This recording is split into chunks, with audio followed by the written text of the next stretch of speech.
Hello student, welcome to my channel. तो जैसे कि कल हमने भाग 4 के बारे में पढ़ा था, तो आज हम आगे के अनुच्छेद जो है पढ़ेंगे। कल हमने जो है 2 अनुच्छेद पढ़े थे, आई थिंक 39 एंड 40 पढ़ा था, और आज हम पढ़ेंगे 41 एंड 42। इसमें कुछ नहीं दिया, इसमें जो है राज्य को एक सामाजिक कल्याणकारी राज्य बनाने की कोशिश की गई है। तो पहले हम देखते हैं आर्टिकल 41 में क्या दिया गया है। आर्टिकल 41 नीति निर्देशक तत्वों के अंतर्गत आता है। ये किसके अंतर्गत आता है? नीति निर्देशक तत्वों के। सरकार को यह निर्देश देता है कि वह अपनी आर्थिक क्षमता और विकास के भीतर काम, शिक्षा, सार्वजनिक सहायता के अधिकार को सुरक्षित करने के लिए प्रभावी प्रावधान करे। अंडरस्टैंड? क्या है इसमें? कुछ नहीं है, बस हमें काम, शिक्षा, सार्वजनिक सहायता, अधिकार, इन सभी अधिकारों को क्या करना है? प्रभावी प्रावधान करना है। ठीक। नेक्स्ट हमारा इसमें होता है काम पाने का अधिकार। हमारे भारत में क्या, दुनिया में सभी लोगों को अपना अपना काम पाने का अधिकार है। तो काम पाने का राज्य लोगों को रोजगार दिलाने के लिए नीतियां बना सकता है।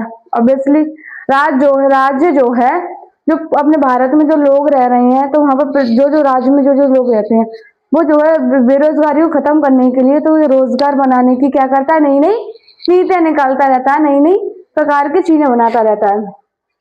शिक्षा का अधिकार सभी के पास है। यह कौशल विकास और शिक्षा के अवसरों को बढ़ावा देने के लिए संबंधित है। विकास को, आपके अंदर कोई टैलेंट है या पढ़ना लिखना, इन सभी को क्या करता है? ये बढ़ावा देता है, और उनके संबंध में क्या है? ये 41 आर्टिकल्स में दिया गया है। लोक सहायता का अधिकार। लोक सहायता का अधिकार बेरोजगारी, वृद्धावस्था, बीमारी या विकलांगता, इन परिस्थितियों में राज्य क्या करता है?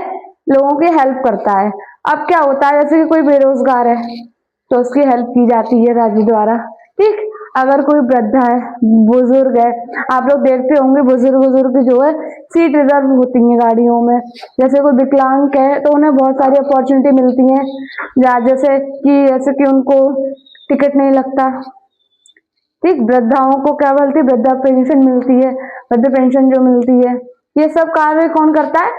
राज्य करती है, जिनसे हमारा क्या होता है? जो ये बेरोजगार हैं, वृद्धावस्था वाले हैं, बीमारी वाले, विकलांग वाले हैं, इन लोगों को क्या मिलता है? बहुत सहायता मिलती है, जैसे कि पेंशन, ट्रांसफर, जॉब से रिटायर होने के बाद पेंशन मिलना, बूढ़े हो जाने के बाद पेंशन मिलना, वृद्धा पेंशन मिलना। ठीक है। मनरेगा काम का अधिकार, ये सभी लोगों ने पढ़ाई है। मनरेगा, ये सारी जो हैं ग्रुप्स जो हैं, ये किसमें आते हैं? आर्टिकल 41 के तहत आते हैं। अब हम बात करते हैं आर्टिकल 42। आर्टिकल 42 में क्या है? मानवीय कार्य परिस्थितियां। मानवीय कार्य परिस्थितियां। मानवीय कार्य परिस्थिति में राज्य को यह सुनिश्चित करना होगा कि काम करने की जगह सुरक्षित हो, काम के घंटे उचित हो, और कर्मचारियों का शोषण ना हो। ये भी राज्य क्या करता है?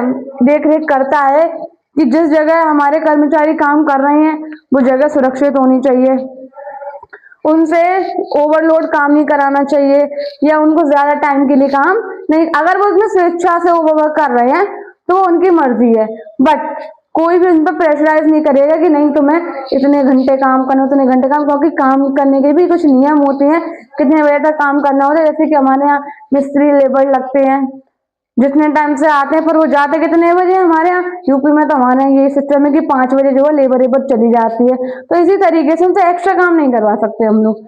टाइम होता है उनका, उसी टाइम के अकॉर्डिंग हमें क्या करना है? काम को अपना करना पड़ा, सिर्फ उतना कितने भी दिन चले, कितना भी लंबा चले। हाँ, अगर उस सामने वाले कर्मचारी की खुद की इच्छा है कि जो है हम इतना ओवर वर्क करेंगे, और आप हमें ओवर वर्क का बकायदा उनको पैसा भी मिलता है। नेक्स्ट आता है सामाजिक आर्थिक कल्याण का बढ़ावा देना। इसका कार्य ही यही है कि सामाजिक आर्थिक कल्याण को क्या देता है? ये बढ़ावा देता है। तो आज हमने 2 आर्टिकल्स और पढ़े, जल्दी हम पढ़ लेंगे, इसमें कोई ज्यादा देर नहीं लगेगी। तो जरा इसको देख लीजिए, रिवाइज कर लीजिए, स्क्रीनशॉट ले लीजिए। अगर कोई भी दिक्कत होती है तो वो मैसेज करिए। Thank you.